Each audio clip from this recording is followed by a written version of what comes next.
Adaobi never thought love would find her when it did. At 27, she had grown tired of the endless questioning from relatives about why she wasn't married yet. Every holiday was the same.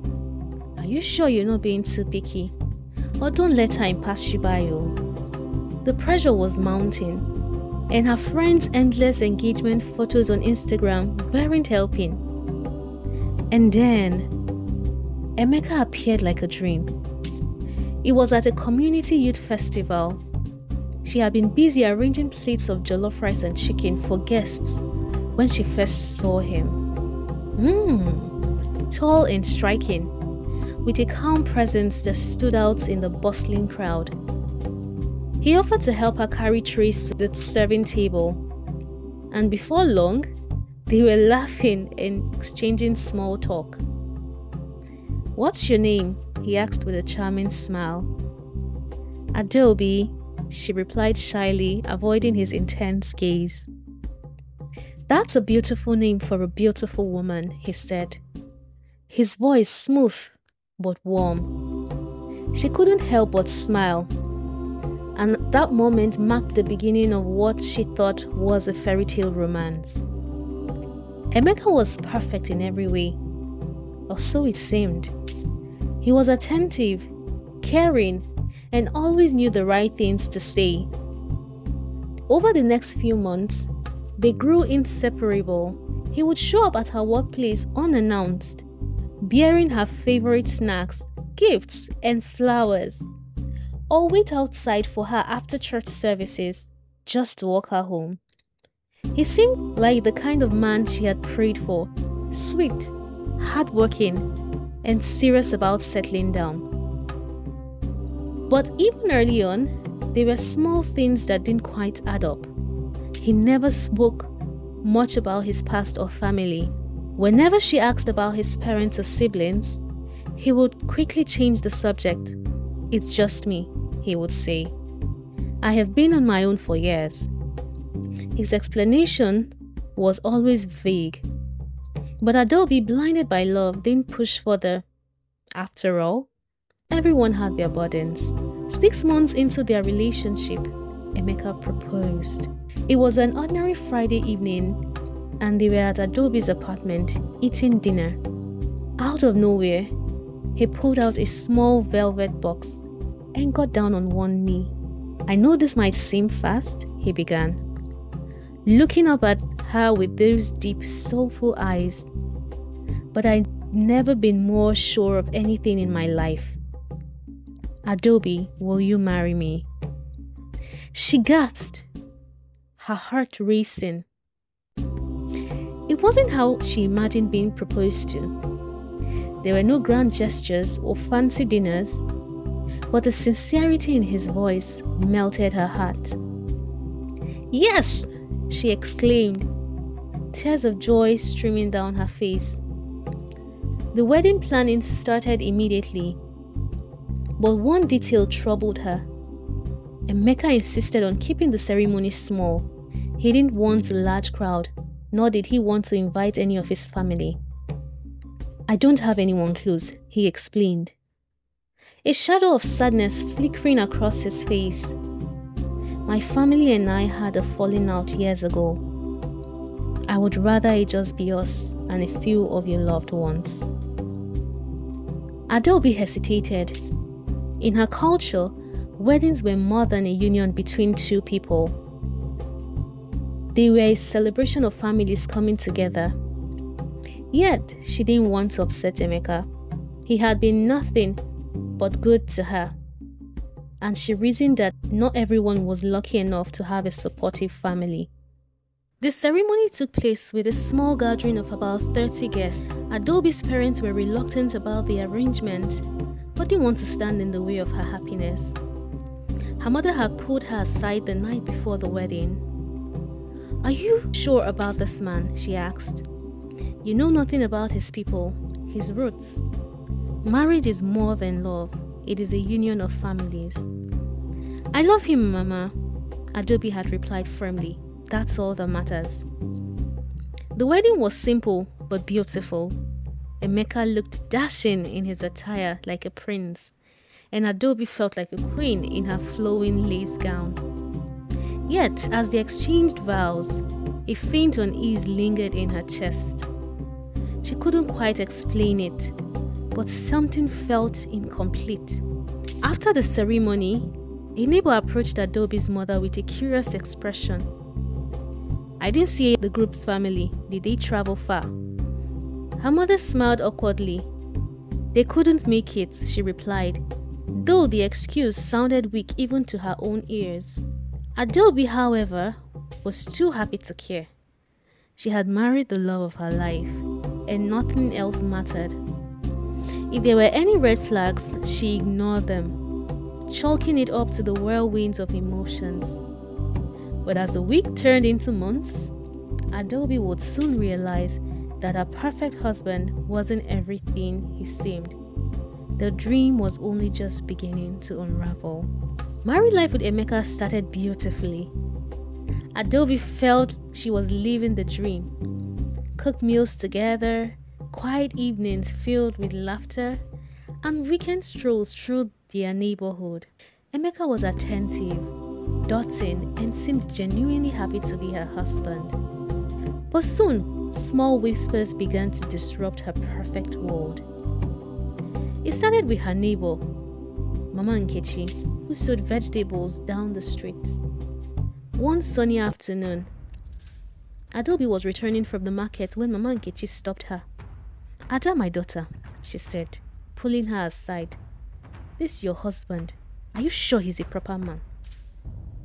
Adaobi frowned, clutching her basket. "What kind of question is that, Mama Nkechi? Of course he is. Why would you ask such a thing?" The older woman hesitated, lowering her voice. "I have been watching. He doesn't interact with anyone. Doesn't join the men for meetings. And..." She leaned closer, whispering, "Have you ever seen him go to work?" Adaobi stiffened. "He goes to work every day, Mama Nkechi. He's just private." Mama Nkechi shrugged. "If you say so. But a man who keeps to himself like that..." She shook her head. "Be careful." Adaobi laughed nervously and brushed off the comment, though the seed of doubt had been planted. As she walked home, she wondered why Emeka never spoke about his work in detail. He claimed to have a job in construction, but never shared specifics. And now that she thought about it, she had never seen him leave with any tool or equipment. Still, she told herself Mama Nkechi was just being nosy. The next odd incident came from her younger brother, Chibuzo. He had come to visit one evening, bringing yam and fresh palm oil from their mother. As they ate dinner, Emeka excused himself, saying he needed to step out for fresh air.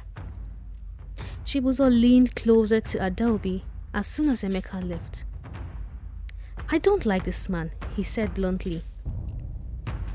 Adaobi bristled. "Chibuzo, don't start. Emeka is my husband, and he is good to me." "But something is off about him," Chibuzo insisted. "Have you noticed how cold the air feels when he's around? And his eyes." He shook his head. "There's something strange about the way he looks at people. Like he's not really seeing them." Adaobi rolled her eyes. "You're being ridiculous. Emeka is just reserved. Not everyone is loud like you." Chibuzo murmured, "Okay." When Emeka returned, Chibuzo stiffened, barely touching his food for the rest of the evening. As he left, he pulled Adaobi aside and whispered, "Be careful, Wanne.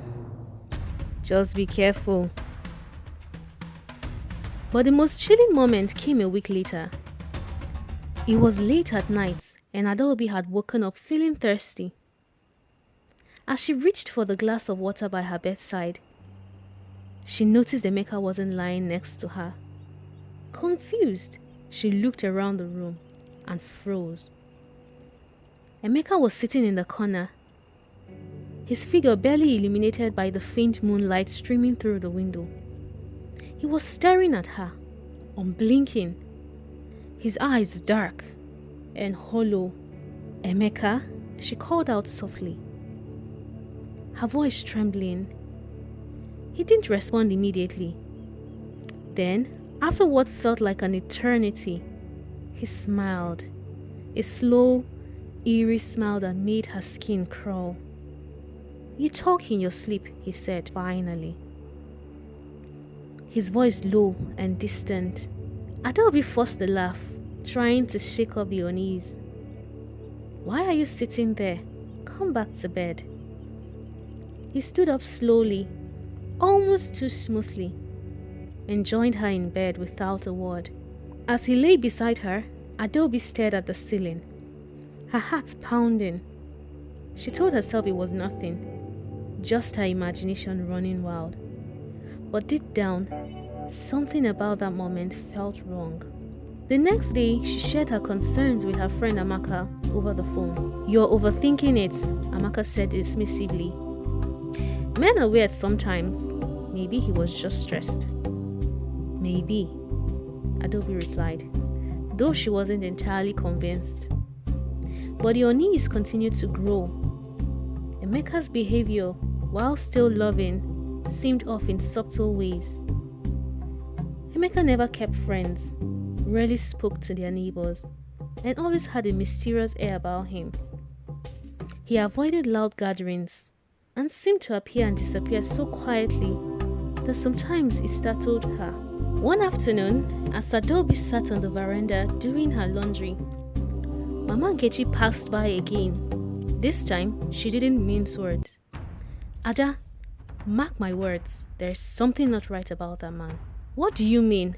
Adaobi asked, though her heart was already racing. "He is too quiet," Mama Nkechi said. "Too unnoticeable. Do you know how many times I have seen him leave your house without ever using the door?" Adaobi frowned. "What kind of nonsense talk is that?" Mama Nkechi shrugged. "You may not believe me, but I've seen it with my own eyes.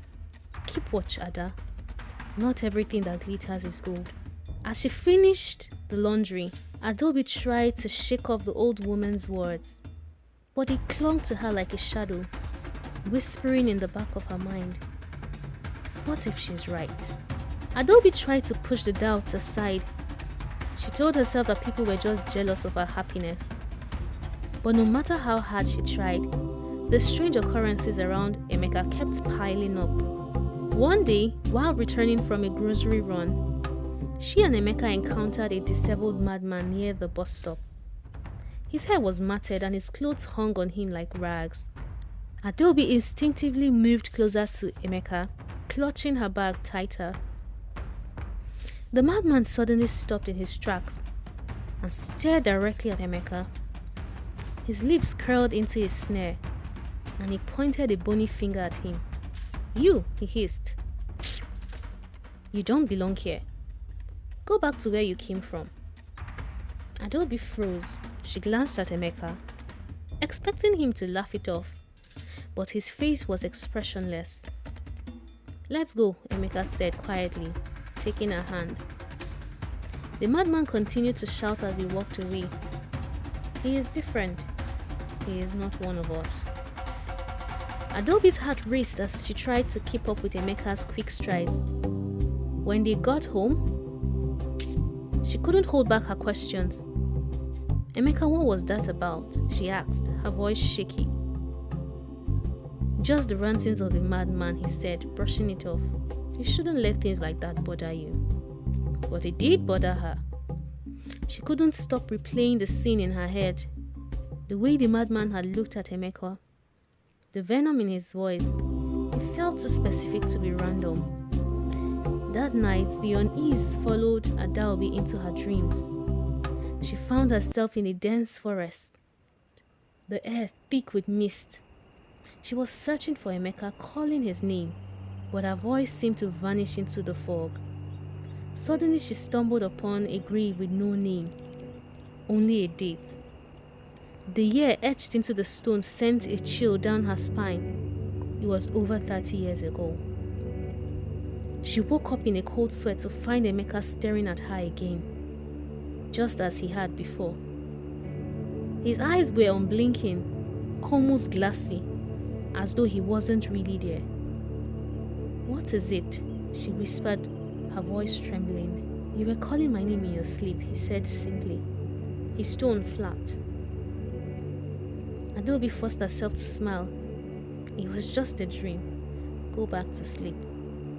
He laid back down, but Adaobi stayed awake, her thoughts racing.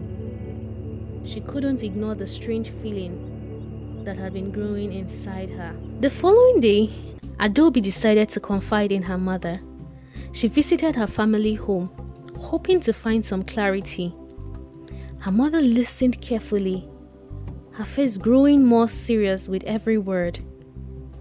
"Adaobi, you need to pray," she finally said.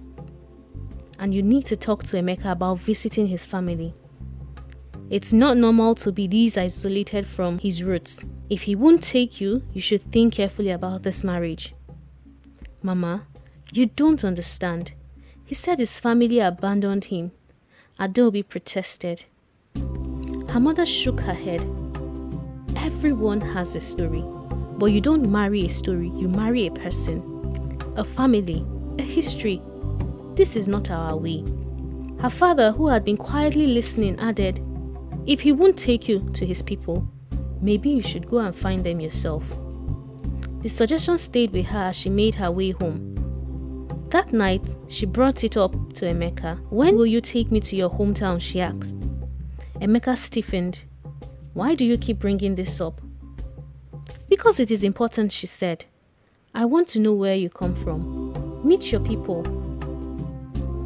He stood abruptly, his face darkening. "I told you, Adaobi, I have no one. Why can't you just let it go?" The sharpness in his tone startled her. He had never raised his voice at her before. "I'm sorry," she said quietly. Emeka sighed and softened. Sitting back down, "I just don't like talking about my past," he said. "It's painful." Adaobi nodded, but she wasn't satisfied. For the first time, she felt a crack in the truth she had built with him. She resolved to find out the truth, no matter what it took. Adaobi couldn't shake off the uncomfortable feeling that had begun to cloud her thoughts. Emeka's reaction to her questions about his family had unsettled her more than she wanted to admit. The calm, dismissive way he responded made her uneasy. She had asked him so many times about visiting his hometown, and each time, his excuse seemed to get weaker. Days turned into weeks, and strange occurrences around him didn't stop. In fact, they seemed to increase. Emeka had stopped coming home at regular hours, saying he was caught up at work. But when Adaobi asked for details, he always brushed her off with vague answers. She had started noticing something else too. Emeka never seemed tired, not in the way a normal person would be. He could work all day, stay up late, and still be full of energy. Even when they were intimate, he would go rounds and rounds without getting tired. But she just felt he was excessively healthy. One morning, she asked him what time he would be home. "Don't worry about me," Emeka replied with a smile, but it felt more like a warning than reassurance. Later that day, as Adaobi went about her chores, a strange feeling washed over her. The house felt colder than usual, and she couldn't shake the sensation that someone or something was watching her. She walked into the living room and froze. There, sitting on the couch, was Emeka, staring straight ahead with an intensity that unnerved her. His face was expressionless, his eyes empty, like he was in deep thought, but not really there. "Emeka," she called, but he didn't respond. She stepped closer, reaching out to touch his arm, but just as her fingers grazed his skin, he turned toward her with a look of confusion, as if he didn't even realize she was there. "Is something wrong?" she asked, her heart pounding in her chest. No, I was just thinking, he replied. But there was a coldness in his voice that made Adaobi's skin crawl. Later that night, she couldn't sleep. She tossed and turned in bed, staring at the ceiling. The house felt too quiet, too still. She glanced over at Emeka, who was lying beside her, his body stiff as a board. He never moved, even as she shifted in bed trying to get comfortable. The air between them felt charged, as if someone or something was lurking just out of sight. Suddenly, she felt a draft sweep through the room, and she noticed a shadow in the corner of her vision. It was only for a split second, but she saw it. An odd, dark shape standing by the window. Adaobi blinked, and the shadow was gone. She quickly sat up in bed, her heart racing. Emeka, she whispered. There was no response. She turned to him again, her pulse quickening. His eyes were wide open, staring blankly at the ceiling, but he didn't move, didn't blink. Emeka, she said again, louder this time. He turned his head slowly, giving her a blank stare. What is it? He asked, his voice monotone. She laid back down, unsure of what to think. The room felt suffocating, and Adaobi knew something was terribly wrong. The next day, she visited Mama Nkechi, her old neighbor who had always had an eye for the unusual. She knew Mama Nkechi's warnings had been right all along.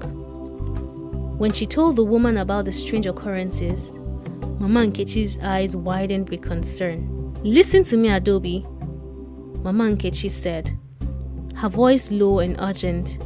There are things in this world that we cannot see, things that work amongst us. You need to find out the truth, and you need to do it soon. But what can I do? I have asked Emeka about his family, his past, but he wouldn't tell me anything. Mama Nkechi looked at her seriously. You need to talk to the elders. They know things. You cannot marry someone without knowing where they come from.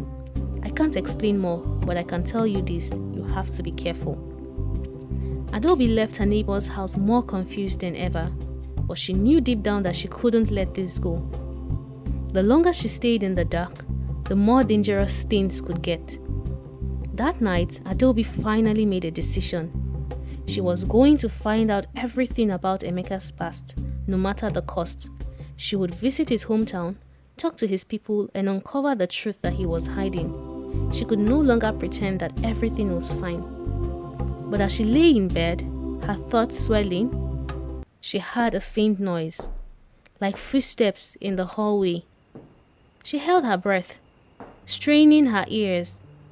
Emeka had been asleep for hours. Who else could it be? The footsteps grew louder, closer, and then they stopped right outside their bedroom door. Adaobi's heart pounded in her chest as the footsteps outside the door ceased. She lay perfectly still, not daring to breathe too loudly. She could feel the chill in the air, a strange unease creeping over her. Emeka slept soundly beside her, completely unaware of the unsettling presence outside their door. The silence stretched on for what felt like an eternity, but Adaobi remained frozen, unable to move. Just when she thought the moment had passed, the door creaked open. Emeka stared beside her, mumbling in his sleep, but still the presence lingered. Adaobi's breath caught in her throat as she realized something. There was no one there. The door had opened on its own. She sat up quickly, her hands trembling. Emeka, she whispered, shaking him gently. Emeka blinked awake, his eyes foggy with sleep. What is it? He asked, his voice flat. I thought I had something, she said, but her voice cracked under the weight of her fear. There is nothing to worry about, he replied, sitting up and looking at her with a distant expression. Go back to sleep. But Adaobi couldn't. She spent the rest of the night staring at the dark corner of the room, her mind racing. She knew something was terribly wrong. The following morning, she took action. She visited a few elders in the community, including her mother's old friend, a woman who had seen the world change many times over. When Adaobi explained her situation, the woman's face grew grave. "What you describe is not normal," she said softly. "If you are serious about this marriage, you need to learn about Emeka's roots. It is possible he is hiding something, or someone is hiding him." Adaobi felt a cold shiver run down her spine. The elders had always spoken in riddles, but this was different. That evening, Adaobi confronted Emeka again. "I'm going to find your family," she said, her voice steady. Emeka's face went pale. "Don't," he warned, his eyes darkening. "It's better if you don't." But Adaobi was determined. After her conversation with the elders, she couldn't shake off the feeling that Emeka was hiding something from her. Her plan was simple. She would travel to his hometown and speak to his family, no matter how much he protested. Something about the way Emeka had reacted to her made her uneasy. That night, after dinner, Emeka came to sit beside her on the sofa. His usual calm demeanor was gone, replaced by a cold, almost desperate look in his eyes. "Adaobi, you don't understand," he said softly. "My family, it's not what you think. You're better off not knowing. They are bad people." Adaobi met his gaze, trying to decipher the fear in his eyes. "I have to know. They can't be that bad, Emeka. I can't live with this uncertainty anymore." He stood up abruptly, walking away without another word. Adaobi felt a pang in her chest, but pushed it aside. She had to do this for her own peace of mind and for the future of their relationship. Adaobi had finally decided to confront Emeka's past once and for all. With his hometown address, which he had reluctantly given her, she made the long journey to meet his family. Her heart was racing with a mix of hope and dread. She knew something wasn't right, and this was a chance to uncover the truth. When Adaobi arrived at the address Emeka had given her, the villagers greeted her with polite curiosity. She showed them the wedding pictures she had kept as proof. Pictures of Emeka smiling beside her. Pictures that she had cherished but now felt hollow in her hands. The elders gathered around, looking at the images in stunned silence. Their faces slowly drained of color as they exchanged uneasy glances. One of the elders, an older man with deep-set eyes, took the photos from her hands. This is not possible," he muttered under his breath, shaking his head. "This is impossible. This man, the one you call Emeka, was involved in a ghastly motor accident that claimed his life and that of his family on their way to the village one Christmas about 10 years ago. It was a tragic story told till date in this community." Adaobi felt the ground shift beneath her. "No," she whispered, her voice trembling. "You must be mistaken. This is the man I married. This is the man I married." She could hardly breathe. The photos, his family, it couldn't be true. The elder looked at her with deep sadness in his eyes. "I am sorry, my daughter, but what you say is not possible. This man died long ago. His spirit may have returned, but it is not the living man you knew." Adaobi's mind spun as she tried to process the flood of information. She had married a ghost, a spirit who had somehow returned from the dead, tricking her into believing he was human. The truth was impossible to accept, but the evidence was undeniable. As Adaobi made her way back home, her heart felt heavy with the weight of the revelation. She couldn't understand how or why Emeka had done this, how she had gotten herself into this. But she knew she had to confront him. She needed to hear it from him. She needed him to confirm the truth. When she arrived at the house, she felt like she saw Emeka from afar. But when she entered the house, he was not there. She found the house cleared and empty. And then he was gone. Everything that belonged to him, the clothes he wore, the books on the shelves, the items he had touched, disappeared without a trace. The house that once felt like home now felt empty, hollow. It was as if Emeka had never been there at all. Adaobi stood frozen in the center of the room, her mind unable to process what had just happened.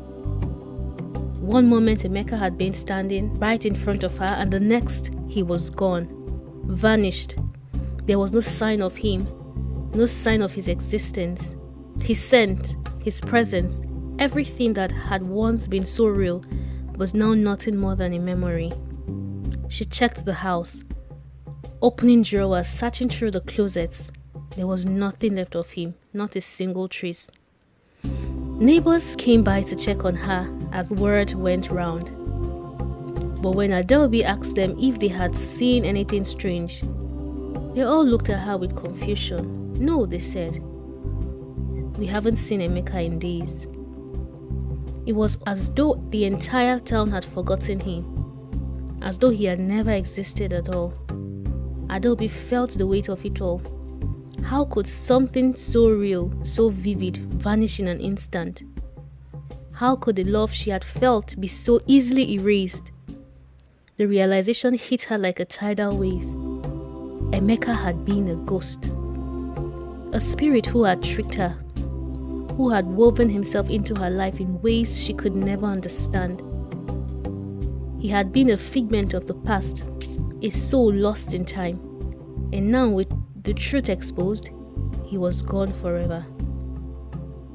As the days went by, Adaobi struggled to find peace. She couldn't understand how she had been deceived for so long, or why Emeka had chosen her. She couldn't even find the words to explain to her family. All she knew was that she had been living a lie.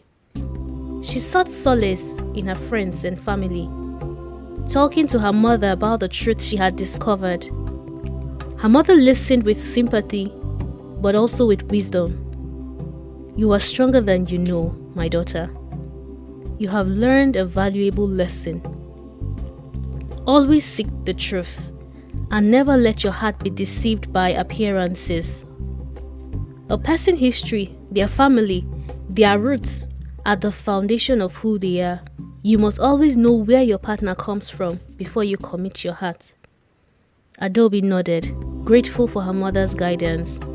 She had learned the importance of knowing the full story, of seeking the truth about someone's past before making life-changing decisions. The past may be hidden, but it always finds a way to reveal itself. So, my dear readers, this story emphasizes the importance of understanding the full truth before committing to a relationship. As it is in our African tradition, it is crucial to ensure that a person's and the partner's genealogy, family history, and background are thoroughly checked. The involvement of elders and family members in vetting a potential spouse is vital in avoiding hidden secrets.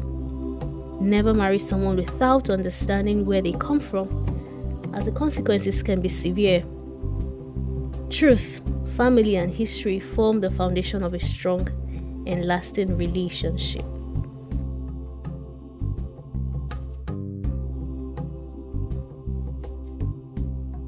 So, dear amazing friends, if you enjoyed this video, do like, subscribe, and turn on your post notifications and become a VIP. Get notified when I drop new stories and never miss out on our next exciting story. Join the family and let's keep these tales alive. See you in the next one.